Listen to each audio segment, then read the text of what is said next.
sini saya akan wawancara dengan salah satu narasumber teman sejawat tentang pernikahan yang terjadi di masyarakat sekitar lingkungan kita. Yang pertama, Pak Ustadz. Siap. Ini Ustadz Wiyoto, SPD MPD. Saya ingin menanyakan, karena di sosial masyarakat kita terjadi, karena kebanyakan mungkin karena tidak pengetahuan mereka tentang hukum nikah, sehingga di usia yang sudah matang, dari segi kemampuan juga dia sudah mampu untuk menafkahi, tetapi dia untuk lebih memilih membujang.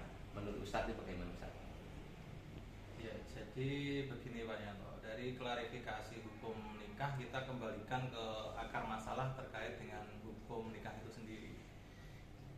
Kita lihat kasus tersebut, kita kembalikan ke dalam kategori apakah nanti nikah itu bisa wajib, bisa sunnah, mubah, bahkan bisa haram atau bisa makruh. Nah, kita kategorikan dalam kategori misalnya wajib. Ketika seorang laki-laki misalnya sudah siap matang untuk menikah, kemudian dari segi umur sudah cukup umur, kemudian dari segi finansial dia mampu untuk menafkahi, maka dikategorikan dia adalah wajib untuk menikah. Tapi kalau dia ditanyakan dulu, masih bisa mengendalikan nafsunya atau belum?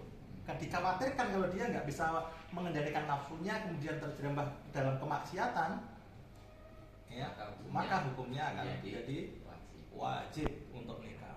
Tetapi ketika tatkala masih bisa mengendalikan psikologisnya aman, masih mampu untuk menahan untuk biologisnya, maka dia kategori sunnah. Adapun udah cukup dewasa, tapi ketika nanti mau berumah tangga dia belum punya penghasilan untuk menafkahi, maka dia pun akan malah nanti akan menjadi makruh.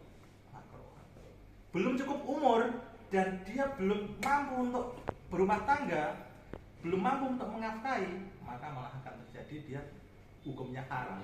Maka dikembalikan lagi termasuk dari kategori mana dari gitu lah ya gitu. Terus gini Ustaz, untuk selanjutnya kan banyak dari usia-usia sekarang anak-anak ketika belum masuk usia dalam ideal, mungkin dari batasan usia mereka belum mampu, belum cukup, dan dari segi finansial pun belum, karena ada sebab tertentu sehingga dia melakukan pernikahan. Sebabnya mungkin karena terjadi kecelakaan dan lain sebagainya.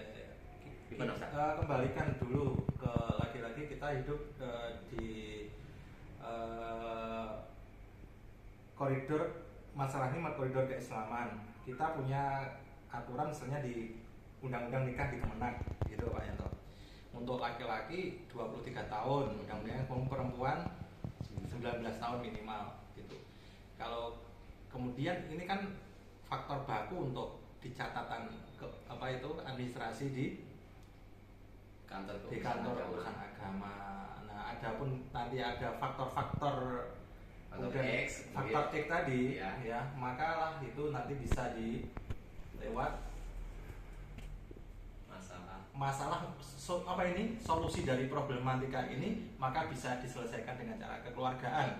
Maka tetap tidak meninggalkan rambu-rambu yang ada dalam Quran dan Sunnah dan fatwa-fatwa para ulama, dan tetap faktor daruri tadi biar terselesaikan dengan sebaik-baiknya. Berarti lebih penekanannya kepada kemaslahatan umat, dan solusi umat diambil yang terbaik. Tetap gitu. Terus selanjutnya Ustaz, ini kan kebanyakan juga kan dari masyarakat kita yang menikah antara laki-laki dengan perempuan atau perempuan dengan laki-laki, menikah yang berbeda agama. Nah, ini dalam surat Al-Baqarah sudah dijelaskan, itu bagaimana Ustaz? Iya, itu kita kembalikan kepada Quran saja.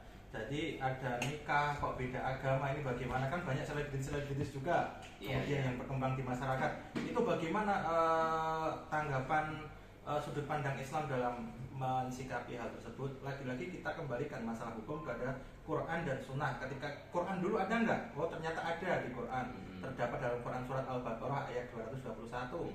Allah berfirman yang kurang lebih berbunyi wala tangkihu al musyrikati hatta yu'min. Janganlah engkau menikahi wanita-wanita musyrik sehingga mereka beriman. Jadi harus seiman. Nah, itu seiman. Kalau beda keyakinan, beda agama, maka harus dipersamakan dulu. Tidak bisa lintas agama itu tidak sah.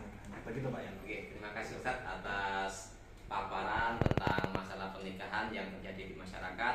Semoga dengan paparan tersebut kita bisa mengambil hikmah dan bisa menjalankan dengan baik sesuai dengan tuntunan Al-Quran dan Sunnah. Iya, sama-sama. Ya. Terima kasih. Assalamualaikum Assalamualaikum warahmatullahi wabarakatuh. Waalaikumsalam warahmatullahi wabarakatuh. Sukses.